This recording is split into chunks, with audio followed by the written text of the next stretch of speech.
now. And I'm going Jody, to can I read. just ask an adding question? One of the classes falls on a long weekend holiday, March the 8th. Are we still having the lecture that night? Didn't think about that. That's okay. Okay, thank you for that. What week would that be? That'd be near the end. Yes, near the end, actually. Yeah. Well, it is the end, I think. Oh, is it the last class? Okay. I think well, so. Maybe we can talk about what's best for the group about that. But thanks, Anastasia. Sure. That's a very Sorry, important I point. might be away. Yeah. Look, I have Easter in the calendar. I have all these other things, but not that. Of course, that public holiday. Yeah, that's Labor Day, isn't it? Yeah. Okay. All right. So I'm going to use my clapboard now, which is Reading Plato Summer Session 2021, Week 1. Philosophy, Scepticism, and Wisdom. So welcome everyone to the Platonic Academy of Melbourne. Last year our classes started at the Greek community in Lonsdale Street, and then we went online with COVID. Now, we got picked up a few interstate students there, which was great, but we were hoping to move back to the classroom this year. And can I just ask everyone to put their, while I'm talking, if you can put your speaker on mute so that I just don't pick up any static. Yeah, there was just something there, and that's a bit better now. Okay, that's great. That was one of the things I didn't mention with the Zoom. But yeah, a good policy is just when you're not talking, just to turn it on mute, and then what you hear and everyone else hears is usually a lot clearer. So yeah, we were hoping to return to the classroom this year, but various complications started to build up, including difficulties with hybrid delivery and the need for deep cleaning. So we came back to online only. So we do apologize for any confusion for anyone there. Okay, so the purpose of the Academy is to promote Platonic philosophy in its substance and its spirit. And the purpose of this group is to share our pleasure in reading the writings of Plato. And these writings certainly need an introduction because they can be hard at first, as some people might have discovered when they did the reading for this class. But once you get going, a wonderful world opens up. Of course, this course itself is for absolute beginners. There's no expectation that you have any prior knowledge of philosophy or Plato, just a curious mind.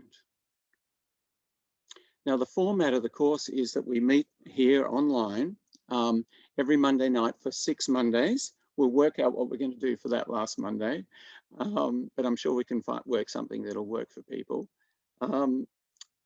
Each night, generally speaking, there'll be a talk followed by a discussion, or maybe I'll break it up into a couple of bits. So there'll be a bit of a talk, then discussion, and then we'll talk some more. I'll talk some more, and we'll finish around 8 p.m. So each week there is these weekly readings, and that's your homework for the week. Now, as I was saying earlier, have a go at it before the class. Set aside some time and have a go. And maybe, have one go and then have a bit of a break and then come back to it a bit later. And, but it is worth having a go. And what people actually sometimes find is you have a go at the reading, then you come to the class and we talk about it, and then you go back to it, and then it opens up a bit more for you. So the readings are all from what are called the dialogues of Plato. Now, these are like little plays. We'll be reading from only 3 dialogues: the Apology, Euthyphro, and the Phaedo. They are all in this book called The Last Days of Socrates, and traditionally these dialogues have been collected together because they have this narrative continuity. They weren't actually written continuously, but they have this narrative continuity. Now, I just want to check, has anyone not got access to the reading? Apart from, Neil, okay. All right, anyone else? Okay. Sorry, Bernie. I got the 2011 one. Is that okay? Okay. So I noticed the one that was for sale was 2013. 3 or 5, and I bought a new translation by Christopher Rowe, 2010-11. Okay, yeah. Look, Stacey, that's fine. Yeah. And I might just say now that I actually like it that people have different translations in the class, Okay. because it actually makes you aware that you are reading a translation and it could be translated differently. So it's Okay. often good when we get to particular important words, that Greek words that Plato's using, to consider the various different translations. But you know, it might be that yeah, someone reads out a quote or something and it won't be the same for you. Yep. Which brings me to the standard pagination. Now, has everyone worked that out in this version, and in yours also, Stacey? And most of them, they're down the side. Okay, so there's lots of translations for over the millennia. There's a lot, and of course they're published in different books which have different pagination. So when you're referring to Plato, you go to this standard pagination. And has everyone seen the bookmark? Okay, so which gives all the reading. It's also on the internet in the course outline for this course. So if you lose a bookmark or you want to go and check it online, just check the course outline, so it's there. And that gives the reading each week, giving the standard pagination. And it's usually, in this version, it's usually begins at the beginning of a section. They've got a little summary at the front. And Stacey, your translation is a new translation and an excellent translation. But with the Penguin, for some reason, they decided not to put those little summaries in. So that's a difference for you there. So there's other translations, there's translations online, but before you buy, really before you buy any, if you go on to read more Plato, before you buy any, it's really handy to have that standard pagination. So there you go. And there's also online, there's, if people are into that while they're driving or something, there's LibriVox has the Gutenberg translation. So the translation that is out of copyright by Benjamin Jowett, read out. So you can actually listen to it if you like that. All right, so now let me get back to, so people who have got problems. Yeah, Georgia? Hello, hi everyone. Can I ask a question? I purchased the book, I think, with a registration, which is available at the Greek Community Center. Is that right? Yes. So all I need is to actually pick it up from there? Yes, that's right, I'm afraid. To do that to date. Oh, okay. Well, I'm sorry about that. And the other thing I've offered is just pick it up from my house in Brunswick if you're near that end of town at all. I'm not really. I'm down okay. in the southern suburbs. Okay. A friend of mine possibly could pick it up. Anyway, I'll come to some arrangement to pick it up. So it will be available for me at that reception there. Yeah. So it's yeah, they're sitting there and they're on Antonia's desk. So if you go in there between I think it's 9:30 and 5, but they're often there late when classes are going, I find. So Okay. you could probably ring them first. But if you can just get in there, and again, I do apologize for the inconvenience with that. No, that's so, okay. Anyone else? Neil, now you're going to be getting the book. Did you order it through us? Yeah, I did. I'm pretty close to Brunswick. I was supposed to go down today as well to the city, but maybe I'll just send you an email and pick it up from you. Okay, send me an email. I've got one sitting out on my mantelpiece at the front of we're in a workers' cottage, so it's right up near the streets, and I just put them in a box there. So you can knock, it'd be nice, but I can just leave it for you there, Neil. So sorry about that for today. And yeah, no stress. Yeah, hopefully it'll all work out for you. Yep, sounds good. Thank you. All right. Was there anyone else with problems?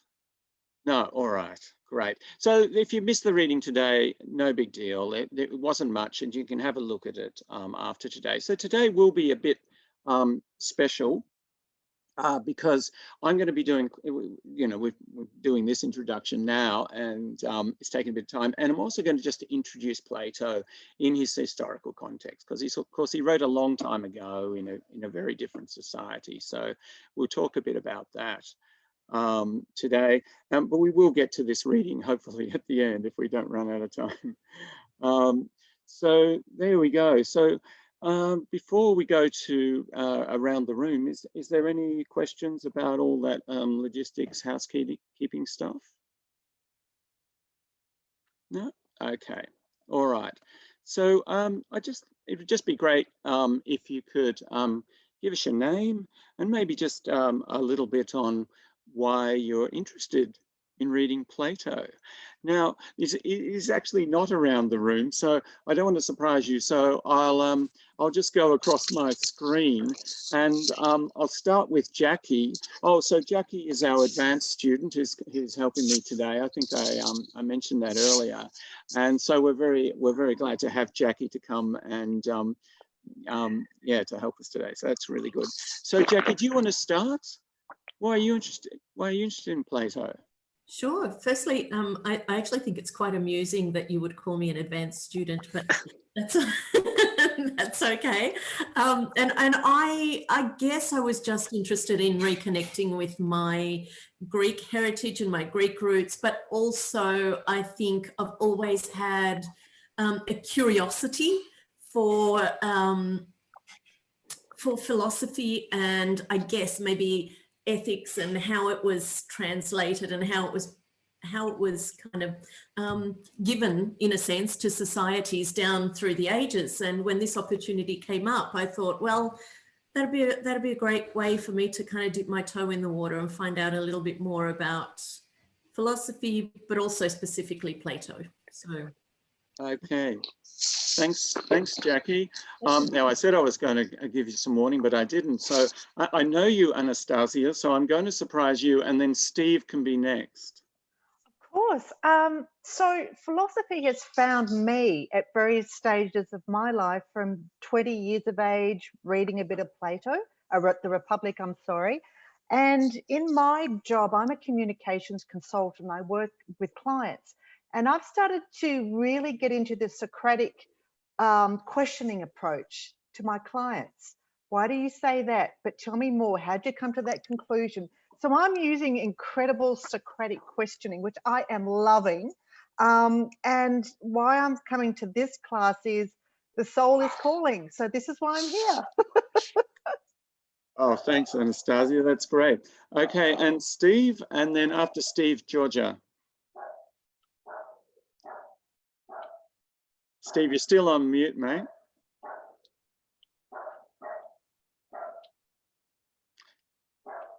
Hi, yeah, I'm Steve. I work in, I'm a counsellor and I work in male behaviour change, and I've had a long history. My degree is around behavioural studies, and so I'm interested in psychology, and psychology is the child of philosophy, and so I got interested in that a couple of years ago, and my general manager, Anastasia, she referred me to this and said I'd really enjoy it, and I'm already enjoying it. So thank you.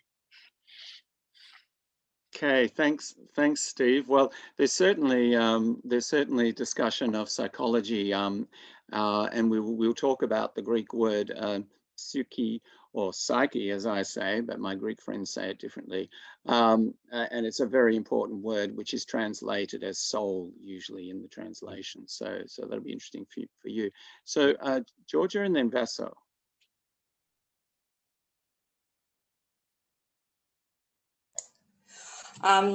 Yeah, well, interesting. I mean, I've studied psychology as well, and I've studied family therapy, and I've done some counseling some years ago, and asking questions and getting to the core of things is part of what I have been doing. But a friend of mine actually participated in these classes, Helen, and she said to me how enjoyable that was for her. And she thought that I might like it. Not that I don't have lots of other things to do, but with, you know, COVID and stuff, you know, you're a bit more in front of Zoom and you think, oh yeah, that sounds interesting. So yeah, I did also go to, at the Hellenic Museum some years ago, to some Greek performance from a Greek actor who came in, and he was talking about Socrates and the last, it was a performance, and it was fascinating. And of course, being from Greek background, you know, Plato is always a bit out there, and Helen also mentioned about the link with Christianity. And I thought, you know, I really like this. I think I will enjoy this. I haven't formally studied philosophy or a lot of literature, but here I am. I think this is an opportunity for me to extend myself a little bit and look at things from other points of view.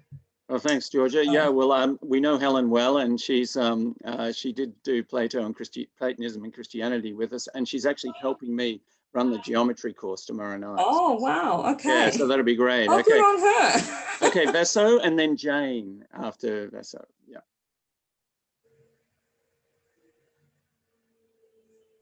Hello, my name's Vesso. I feel really empowered that this is actually being run online, because I think it was face to face. I couldn't bear to get myself there every week, and I probably wouldn't be able to, because I've got 2 young kids and run around after them all the time, and a partner who works shift work. So the fact that this is online has actually empowered me to participate. And I just thought, you know what, it's time to invest in me and to do something that's about me. And that'll be Monday nights for the next 6 weeks. I'm really looking forward to it. Oh, thanks, Vesso. That's great. I'm glad you can join us. Okay, Jane, and then Joanne. Oh, hello, everyone. I'm not Greek, but I am a Hellenophile, many years standing, and I've always been a bit interested in Plato and Socrates, and I did, who I've never studied, and I thought this would be a reasonably nice way of sort of easing myself into it. And I very much enjoyed reading the Apology, so I'm quite enthusiastic. Oh, great. Thanks, Jane. Well, I hope this is a good way of easing it into. I'm about to throw you in the deep end with something soon, so I hope you don't run away then. But anyway, Joanne and then Maria. Hi, everybody. I'm Joanne. My interest in Plato comes from, so I'm a uni student studying archaeology and ancient history, and Greece is one of my topics of interest, particularly love 5th century or classical Greece. So I'm very interested in getting to know Plato and the kind of philosophical ideas that were happening at around that time. Oh, well, thanks, Joanne. When I do my introduction to the 5th century, you can probably give us a few tips and tell me how I went. Yeah. Okay, Maria and then Stacey.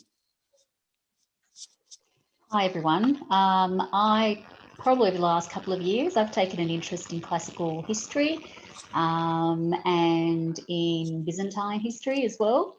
And I just thought this was a nice way to maybe start looking into it a little bit more and just and see where it goes.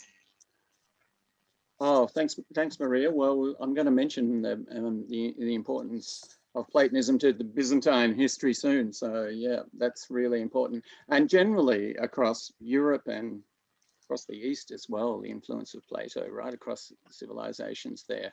Okay, Stacey, and then Neil, I think, is the last. Hi, I've got my Greek background, and I thought it would be nice to learn a bit more about my culture and the history of it. And I've never studied philosophy before, so this is very new for me. I've only heard little things about some things about philosophy here and there.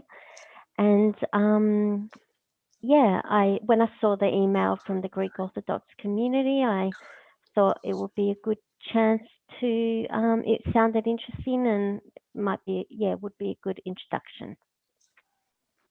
Okay, thanks, Stacey. And then finally, last but not least, Neil. Yeah, hey everyone. So I have more of an academic background in philosophy. So I did my undergrad in philosophy and anthropology, but haven't really encountered much kind of Greek philosophy. It's been much more like kind of Enlightenment and like past, so 18th century, 17th century and beyond. So I thought it'd be cool to expand a little bit and learn some more Greek philosophy and Plato. Yeah. Oh, thanks very much, Neil. Well, that's very interesting, and it'd be good to chat with you at some stage about how you see Plato presented here, because Plato is presented very differently usually in university, and so that's one of the reasons why we set up this organization, because Plato, the way Plato is taught these days is quite different from the way it used to be taught, and certainly from the way we believe it should be taught. So this is quite different from what you would get at the university anyway, as you'll see as we'll progress and as I will explain. Okay, so let's begin then with you might be wondering, what is philosophy? Neil might have a bit of an idea, but some of you who are just starting might be wondering, well, exactly what is philosophy? What's it to do with? Plato said philosophy begins with wonder. This course is not about learning lots of stuff. It's about wondering about what it is to experience. Sensible experience, seeing, hearing, and touching. It's about what it is to know facts, to know concepts, to know things. Where do they come from? How do we know that they are true? What is it to know things? And what is the being of the things that I know? How and where do they exist? Plato's view presents to us moderns as crazy. If it doesn't strike you as crazy, then you're probably not getting it. Plato's often taught in this sanitized way, but not here. Here we present Platonism in all its bizarreness. Someone's still not on mute. Basso, is that you? Maybe just a little bit of noise there. Sorry. Yeah, that's okay. So let's get the wondering going and start with a little exercise. Okay, so what I'm going to do now is just throw you a little bit in the deep end, and if you get a little bit lost, don't worry about it because we'll keep coming back to this, but just pay attention, follow it, and see how you go. Have you ever wondered what it is to know something? Not so much that you have an idea, but you have an idea about something. You know it, and yet how? Consider my cup. I consider my cup. I see it. I can see that it's yellow. I feel it. I can feel the shape. I can hear it and taste the warm tea inside. All in all, this cup that I see and feel and hear and know, that is my cup. How do I know it? Well, from my senses. Where is this knowledge? Where is this experience of the cup? It's in my senses. Now think about this, right? When I see the yellow, when I see the cup, it's on my retina, it's in my eyes. It's the impressions in my eyes. When I feel the cup, it's in the compression of my senses in my fingers, and the hearing is something that's happening in my ears, and so on. It's something that's happening to me. What do I know of the cup that is not in my senses? What do I know of the cup that's not in my senses?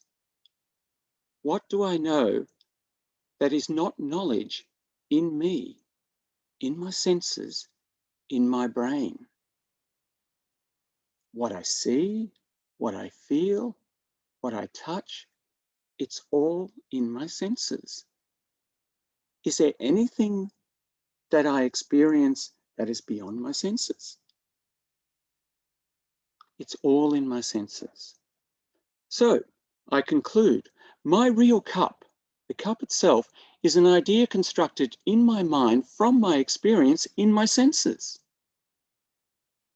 My senses are in me. The real object that I see and touch is also in me. There you go. The cup is in my mind, perceived in from my senses, entirely in me. It's real. It seems real. But this reality is in me. It seems to be out there, right? But yet, we've found by this inquiry that it's entirely within me. I think that makes me an idealist. Sensible things like cups are only ideas in my mind. But hang on. Is the cup still there? Can you see the cup? When I look away, the cup is still there. My tea goes cold, but do I cause it to go cold? And you can see it. There are important ways that the cup must be considered independent from me. It is causally independent. My mind doesn't cause it to exist. It doesn't cause the tea to get cold. It's also independent because it's in your senses. How can it be entirely constructed in my senses if it's also, you can see it? There must be a cup in itself, independent of my knowing it. But if there is such a cup, then I don't know it. I don't experience it. Because remember, all I know is in my senses. Now, actually, most philosophical inquiries come to this problem. If all I know of things is in my senses, then how do I know anything that's not in my senses? How do I know anything that is not me? The difference between the great schools of philosophy may be defined by how they deal with this problem. If the material cup, the cup itself, is in fact independent from me, beyond my sense, then it is unknown, entirely unknown and unknowable, because all I know of sensible things is in my senses. So where is this cup? This is my sensible cup. Where is this cup that is the cup itself? Where in space is it? I mean, if I break it open, I still have the broken cup in my senses. The independent object doesn't seem to be anywhere. But it must be there. There can't be appearance without anything that appears. Neil will know Immanuel Kant. He said that. It must be there. Otherwise, there is no difference between the delusions of a madman and the real scientific reality. John Locke said that. If we say there is the material cup corresponding to my sensible cup, the one I know and experience, then this is called philosophical materialism. At least it used to be called that. Now it goes by a lot of names. One of the helpful new names is the correspondence theory of truth. This is where the material cup in itself, which I don't know and which is independent of me, corresponds to the cup that I sense, the cup that you sense, and that seems to be real. But how do I know the material cup in itself exists? We still don't know the cup itself. We don't know that it exists. What to do? Now, in the old days, there was this workaround. We don't know it's there, but we know God. And we know God is good. So God wouldn't fool us. Almighty God would not let there be appearance without anything that appears. Now, modern philosophy from the Enlightenment, from the period Neil's interested in, about 300 years ago, they rejected this solution, not because they didn't believe in God, but because they thought it was a bit of a fudge, a workaround to avoid the problem. And yet they could not solve the problem. They just took the leap and demanded, it must be there. And even though it does not make sense, when you think about it in the way we just have, and as many philosophers in the past have repeated that same process, we are so used to seeing the world in this way that it's hard to see it any other way. Plato didn't see it this way. For him, the reality of the immediate sensible cup does not come from some corresponding cup in some unknown external material reality. For him, it comes from the reality within the knower. We construct its reality from insensible forms, sometimes translated as ideas, but better translated as forms, and we'll get into this. These forms are internal and immediately known. Our knowledge of the world is latent within us. Plato proposed that our sensible world is a projection of the more fundamental reality within. It's a projection of the more fundamental reality within the knower. Sensible things like my cup are like shadows on the wall, projecting an inner reality. That's crazy, right? It's just a shadow. Welcome to Plato. Welcome to philosophy. Now, I don't expect you to understand all that, certainly not right away. I just threw it in there, threw you in at the deep end, only to get you thinking from the get-go. Think about this exercise after class, when you go for a walk, when you lie in the bath, close your eyes, whatever is your thing. What is experiencing? What is my sensible world? We'll come back to this again and again through the course. So there are these two ways of viewing the world. One of them Platonic, the other Aristotelian. We'll call them those two in our tradition. One, a formalism, Plato's formalism, the other materialism. Inner source, outer source. This is well presented in a famous painting that was done in the Renaissance that is still in the Vatican. And now I'm going to share a screen with you so that we can see that painting.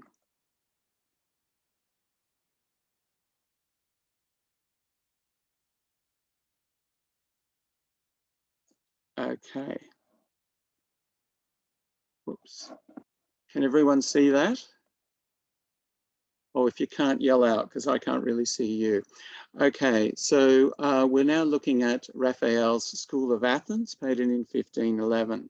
Now, this is a painting in the Vatican that represents all these various philosophers, modern and ancient, mostly ancient. And right in the center are two figures which I've highlighted over to the right. One is Plato and the other is Aristotle. Now, Plato is pointing up and Aristotle is pointing down. So the idea here, which is interpreted in various different ways, but basically the same thing, Plato's pointing up to the forms, which was considered to be related to the gods and divine. We might, in modern times, point in rather than up. So Plato's pointing up and Aristotle's pointing down. The source of reality is particular material things. The source of reality for Plato is these forms. Okay, so that's my throwing you in the deep end there. And I was wondering before we go on if anyone's got any questions, comments, or reflections. Yep. When you held the cup up, and I've thought about this a long time before I even got into philosophy, because I'm colorblind, and that is a green cup. And I've had many debates and arguments with my wife over particular things. I said, no, that is blue, that is pink, that is this color. And she cannot see it and I cannot see what she sees. And so that's when I started thinking about, in my studies, in behavioural studies, there's a study of schemas and how the mind, makes its own interpretation of what it sees.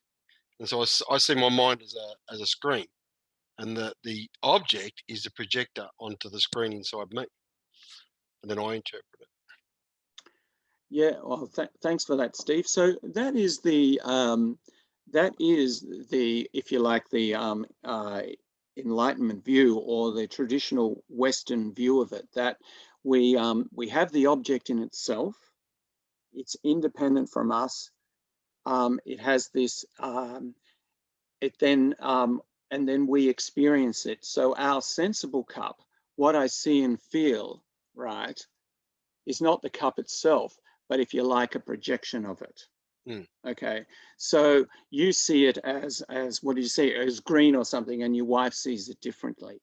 This crazy view of Plato's is that the sensible object there is, if you like, a construction that you've made from these forms which you immediately know that are insensible and within you. And we're going, this is a big thing, part of the course. So what are the forms? We don't really know. But I guess the important thing is to see this contrast between that view, which you just expressed very well, and the Platonic view, which sounds quite mad, because I mean, it's like we're just making castles in the air, like it has no correspondence with material reality. But yet, this reality in itself, none of us know, because all we know is what we experience. Okay, so thanks for that, Neil. Steve, sorry, anyone else there? Yes, Neil? Yeah, I mean, I'm getting this intuition anyway, but so his understanding is quite different from like an empirical or kind of what you're saying, like a sensory-based understanding, right? How would you say that kind of differs from an empiricist? Okay, well, there's still experience. Yeah. You still have your experience, right? And your experience can change and vary. The important thing is that you don't project a correspondence of the particular things in your experience with that same thing, if you like, in this external unknown material reality. You don't project that correspondence. So again, don't worry if you're not following this so much. It'll come out a bit more as we go along. So there's still experience. You can still call it empiricism. Empiricism comes from the word for experience, and it's really just means that like empirical science is saying, okay, around Isaac Newton's time, when modern science began, they said, okay, we're going to go and do experiments and we're going to base our science on experience. You can have experiential Platonic science. It's about experience. just doesn't have this correspondence thing going on. Okay. Anyone else? I think this inner source statement is interesting because you start to question, where does inner source come from? And how do we know that we're tapping into that inner source? And is it the truth? Is it wisdom?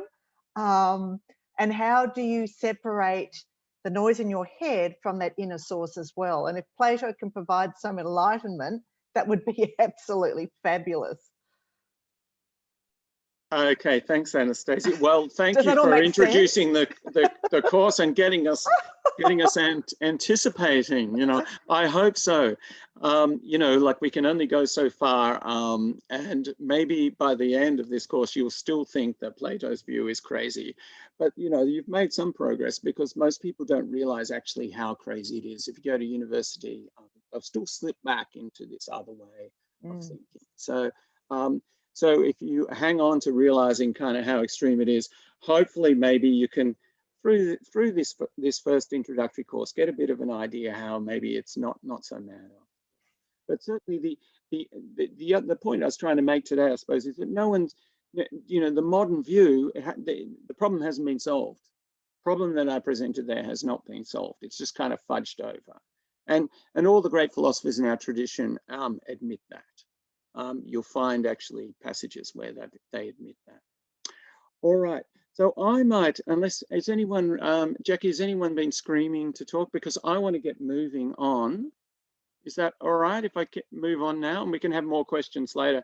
Because I want to give this historical context. So we're going to slip out of the philosophy now, and for people who are into history, this might be a bit easier to take in. So I'll go back to I'll go back to sharing the screen and just give you a bit of a blurb about the historical context in which this Plato's work appeared.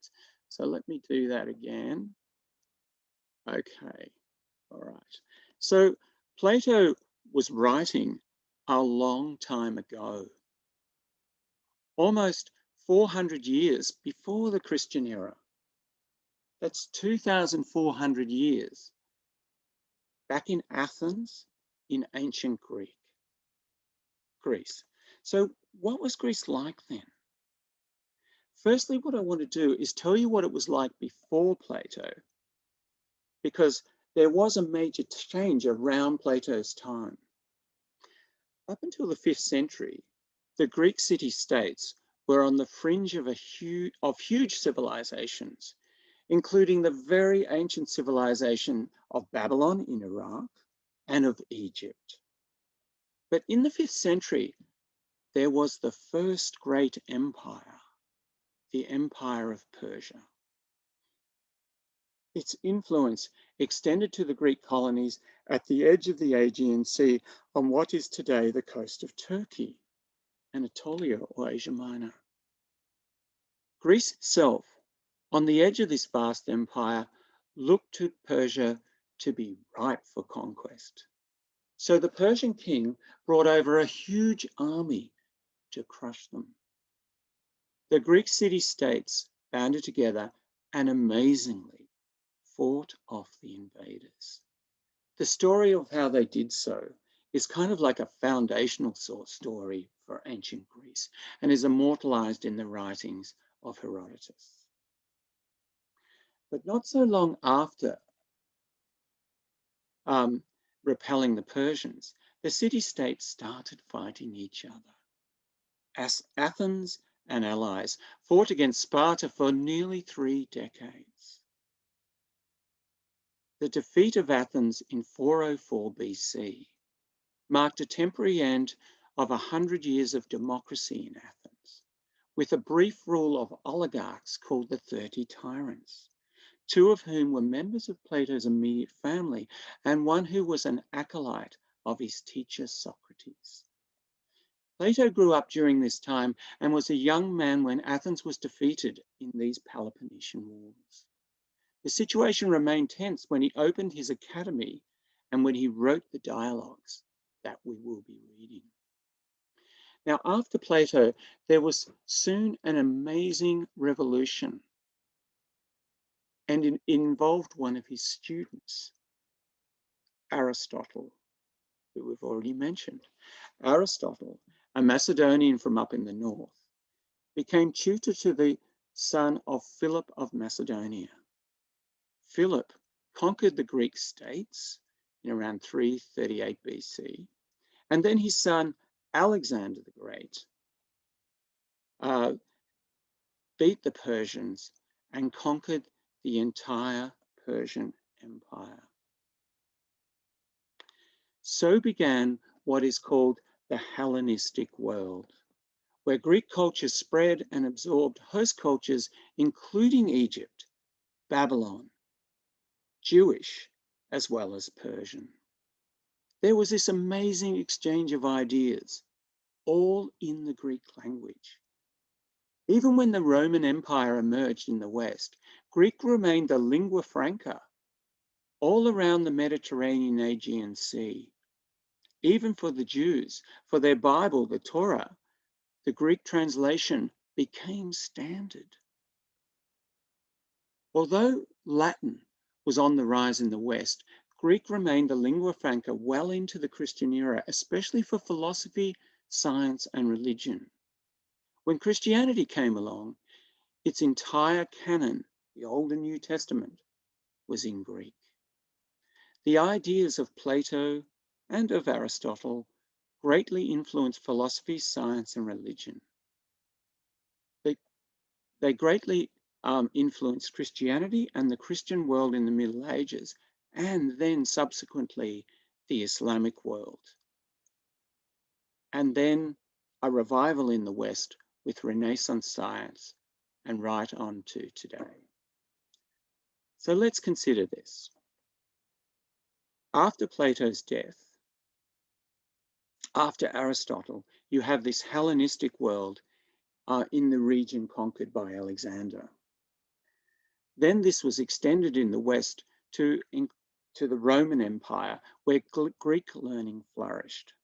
By the 4th century, when Christianity became the state religion of the empire, Emperor Constantine had moved the capital way east to Constantinople, now Istanbul. Platonism flourished during this time and across this period, and it greatly influenced Christianity. As the Roman Empire fragmented and collapsed in the West, there came the rise of Islam in the East, and in the 10th century, there was a revival of Platonism there. In fact, the early revival of Platonism in the Western Middle Ages came via the Arabs, via the Moors in Spain. So you have this vast area. It's East, it's West, Byzantine, Islamic, Christian, Arabic, so on, where for long periods Platonism flourished before it was eventually revived in the West in the 15th century Renaissance. So let's go back now to Plato's time.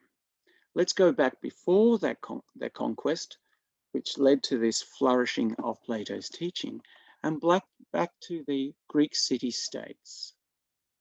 Despite the conflict, the city-states had become very wealthy from trade. For the first time, money was widely used, there was prosperous capitalism, and the economy became very diverse with a surprising diversity of trades and professions. Some families became very wealthy. So there were slaves at the bottom. Women had only a peripheral role in public life. But at the top of public life was a class of wealthy men who seemed to have a lot of time on their hands to administer, to govern, and to debate. And they had spare time for science and philosophy. The Greek tradition of philosophy and science began in the 6th century and properly in the 5th century across Greece and its colonies. You may have heard of Heraclitus, Parmenides, Pythagoras. These philosophers greatly influenced Plato. Athens itself was a democracy, a rowdy practice of democracy in the Senate and in the law courts.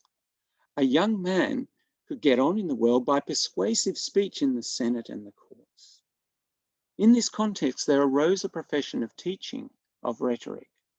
A wealthy family would send off their son to learn how to debate from one of these teachers. Some of these teachers boasted that they could make a case of any ridiculous proposal, argue one side persuasively, and then argue the opposite case. Some of these teachers had pretensions to wisdom. The word for wisdom is Sophia, and they were sometimes known as sophists. And this term that we use today has this disparaging connotation, mostly thanks to Plato.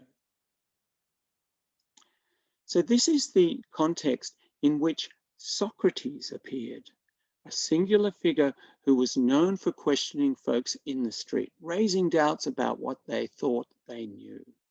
Socrates was, in the first place, a skeptic of conventionally held views. This could be annoying. It was disruptive. Socrates developed a following, especially among the young, and he was accused of misleading the youth by promoting lack of respect for the gods.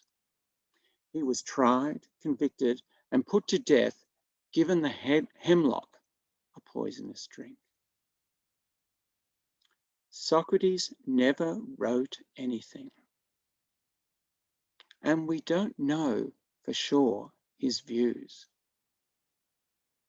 What we will be reading is pretended discussions, often between Socrates and other famous folk at the time. Some scholars debate how real is Socrates' Plato, but to us, this does not matter. We can read the dialogue as fiction. They read like little plays, raising and discussing ideas. The early dialogues, especially, are not dogmatic, but inconclusive discussions around philosophical topics. I'm just getting a bit of noise. If someone can just turn on their mute again, thanks. So Plato was active around, so the dialogues can be read as discussions. Yeah, that's right. So they're like little plays, they're fictions, right? And that's the way we can read them. The fictions are expressing the discussion, and in them we get Plato's ideas. So Plato was active around the 400 BC in the context of Greek intellectual culture, which included the teaching of rhetoric and also this lively philosophical debate across Greece. He established his academy, which researched and taught mathematical sciences. Mathematical sciences began as a philosophical pursuit with the followers of Pythagoras, called the Pythagoreans. This tradition was continued and promoted by Plato and by the Platonic Academy after Plato's death. So, we got Plato was a student of Socrates, and then Aristotle was a student of Plato's at the Academy. After many years under Plato at the Academy, Aristotle went away and then returned to Athens to set up his own school. So Aristotelianism, pointing down, Platonism, pointing up. Aristotelianism soon became a rival to Platonism. It's based in logic rather than mathematics. Plato was more mystical, Aristotle is more materialistic. Platonism and Aristotelianism would rival each other and merge down through the Hellenistic period and right through to the Christian era, and then the revival and to our time. So, why read Plato? Well, one reason is Plato is the first surviving philosophy. Those that wrote before him in the philosophical tradition their works have not survived. He's been hugely influential in our tradition in religion and science. At the Platonic Academy of Melbourne, we feel that the genius of his philosophy has been lost. When Plato is taught, it's often in a corrupted form or taught by non-Platonists as a caricature of its former self. It's usually misunderstood in the modern age, and so we would like to help folks rediscover it. In doing so, we'll introduce the core issues of philosophical inquiry. So it's an introduction to philosophy through Plato. These core issues concerning about what is experience, what do we know, and the essential nature or the being of the objects that we know. Of course, these subjects are all interrelated. So as I was saying earlier, we'll be following the reading in our, I don't have it in the bookmark. And so, well, first of all, we'll start with Socratic skepticism and Socrates' method of inquiry, the Socratic method as it's called, which was taken up by Plato. And then we'll look at Plato's idea of what is wisdom. And then at the foundations of knowledge in what he calls forms. To help sensible things, and then to how sensible things participate in these forms. What does that mean? Which may or may not give you some hint of how Plato answered that conundrum at the beginning of the real existence of my cup. And hopefully it won't be so crazy after all. Okay, so that's my introduction to the context of the work that we're about to read. Now we will, we're a bit late, but we're doing okay. So if we have a few questions, discussions, reflections on that historical stuff before we get into the reading itself. Okay. I'm just going to jump to two questions that Vaso had. So I'm actually going to read the second one first. Vaso, the question is, who were the three philosophers that you mentioned? Pythagoras, Parmenides. Are you able to, I can't remember the last one. Pythagoras? Heraclitus. Heraclitus. Yeah. I'll write that one down and I'll send it to you. And the next question, her next question was, when was the Great Greek Library in Egypt? So I'm thinking, correct me if I'm wrong, please. Are you talking about the one in Alexandria? Basil?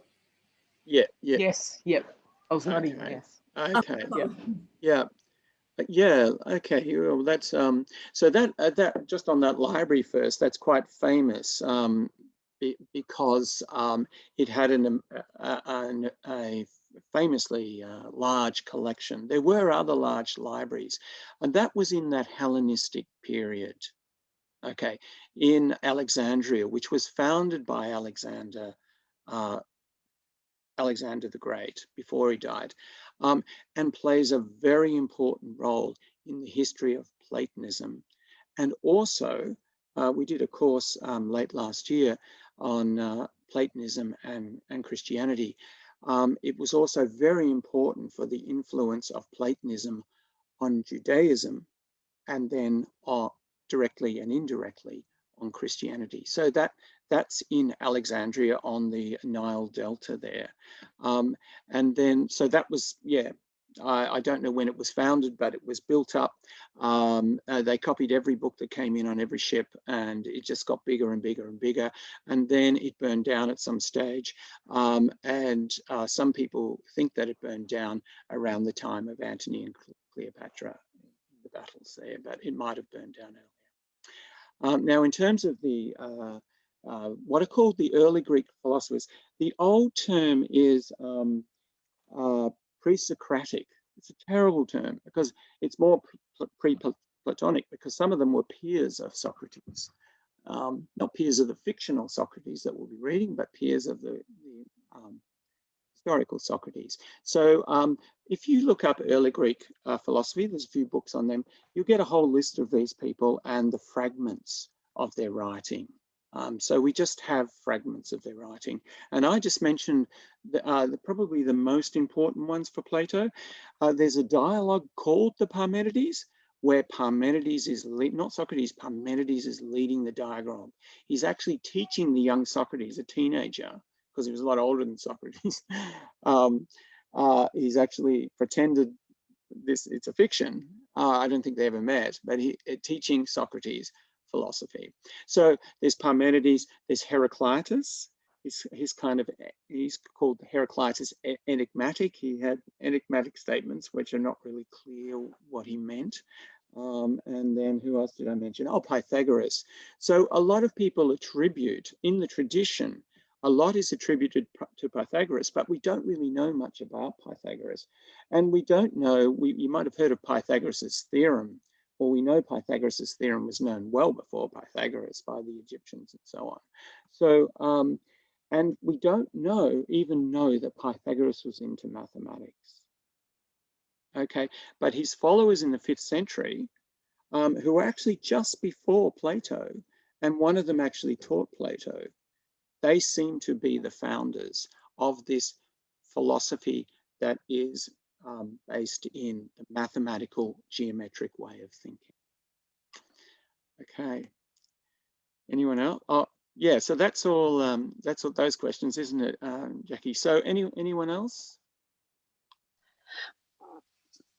Bernie, yes, Jane. Could you please say something about the meaning of the word skepticism in ancient Greek? Because I gather it means something more like investigation rather than doubt or uncertainty that it means to us today. Well, how do we understand this word? Yeah, well, we will get into that. Okay. We will get into that. Yeah, no, that's good. We will get into that a little bit. The term skepticism probably became more important in the philosophy as it moved on, including in Platonic philosophy in the Hellenistic period. So there were actually skeptics. Sextus Empiricus is probably the most famous, but there were skeptics at the Platonic Academy famously too. But what I'm meaning by it now is it's like a negative thing, if you like. It's not constructive, but it's a critical thing, criticizing. And so we do know that Socrates was a skeptic. We don't know that he had a theory of forms, and a lot of people project that back on Socrates, and it might be true that Plato picked it up from him, but we don't know. Socrates is overwhelmingly known to buck people up in the streets, and people who were puffed up with their supposed wisdom and start chatting to them and show them that what they think they know, they don't really know. And that will come up in our reading today. Okay, thank you. Okay. Anyone else? Steve? Yeah, just go for it.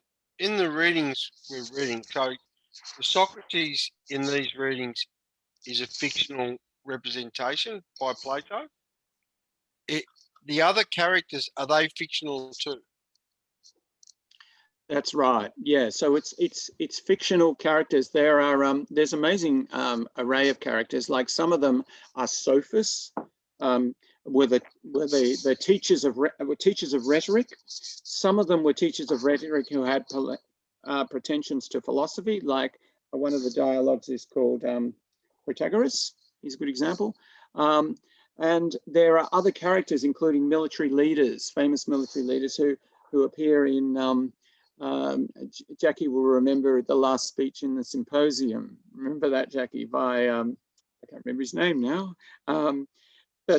Yeah, so these various characters that would have been known as recently historical characters. So it might be like like a movie we've watched about, a series we've watched about Queen Victoria or something like that. That'd be characters not so far in the past, but yeah, all fictional representations of them. So we do think that that Plato tried to stay true to their philosophy, to their view, but not to their word at all or anything else. Yeah, just presenting their view. Yeah. Okay. Anyone else? Just jump in. All right. Well, look, let's go straight to the reading today. So Socrates has been accused of misleading the youth and disrespecting the traditional gods. So his trial is coming up. Oh, sorry, his trial. So next week, actually, we'll go to Euthyphro, where his trial is coming up. But we're jumping forward to the actual court case. And this is, if you like, what the defense lawyer would normally give as the defense. But Socrates gave his own defense in this time. So Socrates, the setting here for this whole scene is very dramatic. It's in the court case.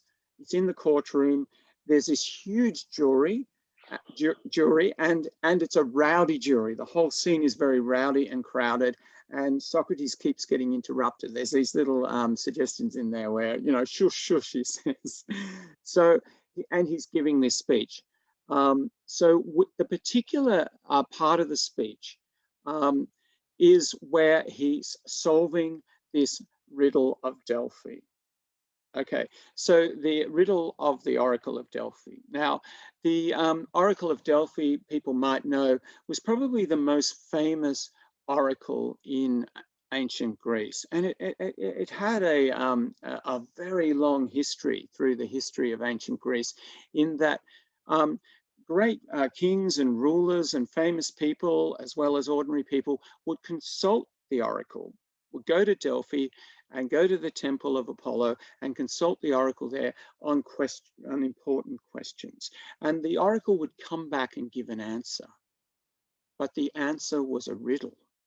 And so you had to solve that riddle. Now, some people might think that, oh, it was a riddle, so it had various different meanings. And so the oracle could always say, well, you got the wrong meaning there. But anyway, it was a riddle, and that's important for our story. So Socrates claimed that he had this reputation for wisdom. Sophia, remember Sophus, philosophy is lover of wisdom. So he has a reputation for wisdom.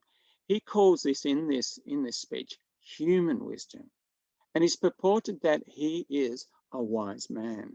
Indeed, the oracle told his friend, no one is wiser than Socrates. Everyone knows that the oracle speaks in riddles. So Socrates takes this as a riddle because Socrates knows that he doesn't know anything. He's not wise. So the riddle is, I know that I'm not wise, and yet I'm the wisest. How does that work? So he first sets out to falsify the claim that he is the wisest. So he goes to the wise men. He first of all goes to the people who have this reputation for wisdom. But on questioning them, he found that while they think they are wise, in fact, they are not wise at all. They don't know what they're talking about. Now, it doesn't go into detail. Next week, we'll see how this cross-examination works. Indeed, he found that wisdom is inversely proportional to reputation for wisdom. This questioning also showed up their ignorance and made them upset. For this reason, Socrates gets a reputation for being wise. Well, for being a clever or pretending to be clever, actually for being an annoying smarty pants. So next he goes to the poets and finds they are more ignorant about their poems, the poems that they compose, than most people who read them. They can't explain their own poem. Moreover, they have illusions that they have knowledge of what their poems are about. They think they know what they don't know. Now, first coming to Plato, this might be a bit disorientating. You need to probably know a little bit more about Plato to understand what he's saying here. but think of this knowledge as the critical appraisal of poetry, the critical appraisal that you might get from a theatre critic. A theatre critic is a good critic, but a great playwright or a great actor perhaps is not, talking about other people's work as well as their own. What they really know, they don't really know, they don't really know, they just do it. They do it well, but in a way they don't know how they do it.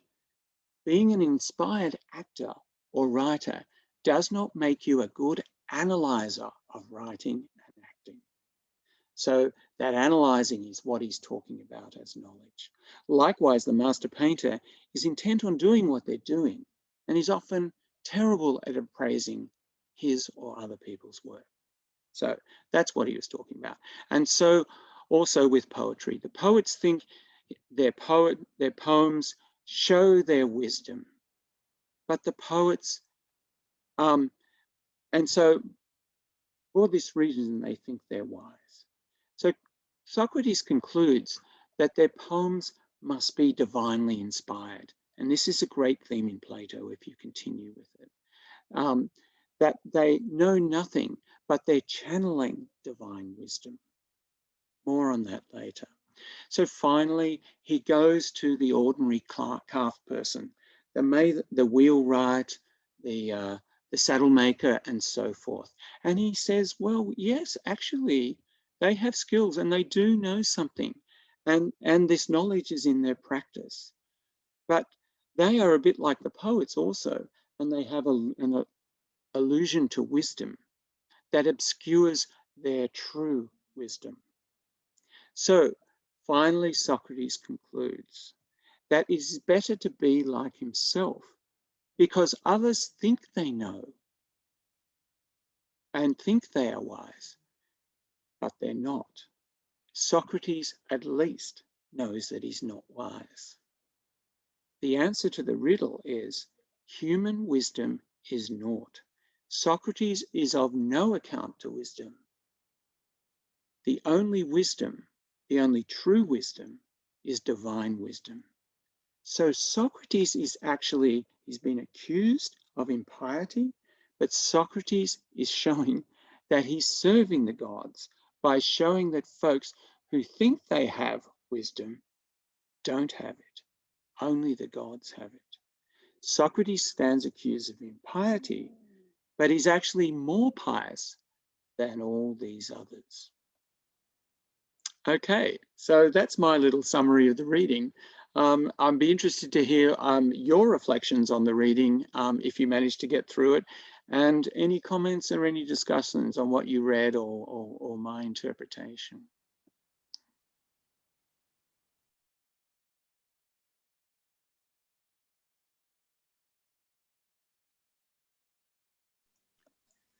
Jane, are you wanting to speak and you're on mute? Yeah.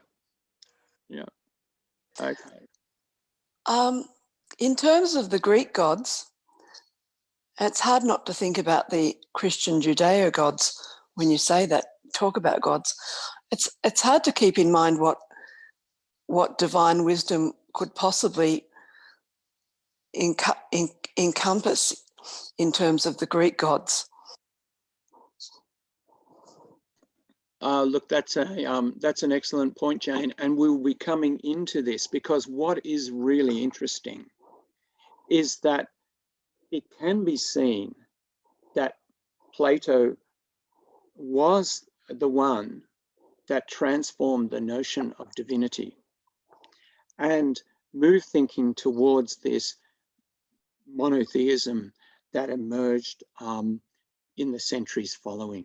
It emerged in Platonism, and then it emerged in Judaism and Christianity. So that's interesting. And may I just say that for now, because we'll get into it again more, that basically Plato was saying, well, my forms and the form of forms, upon which the monotheistic God was the divine one, the absolute one beyond all knowing. These have the characteristics of divinity beyond all those crazy stories about the gods and everything they do. And that he wants to get rid of, all that stuff, and wants to move into this more pure notion of divinity. So thanks for that, Jane. That's great. And we'll come back to that next week. Anyone else? Yep. All I'm doing at the moment is reading. I started reading The Republic last year, and just the way everything's presented and talking about divinity. Like I'm not a religious person, but I do believe in a universal force. When I read what he says, it's almost as if he turns things inside out and it becomes expansive. Just the simple thing of I'm not wise and I know nothing, it means so much because it becomes limitless, the experience of knowledge. That's how I interpret it. It's like it takes the detailed thinking and expands it out to a lot of stuff. That's what I'm feeling at the moment when I'm reading it and listening to it. Okay, thanks for that, Steve. Yeah, that's an interesting response. Yeah, stay in there, I say. Okay, anyone else?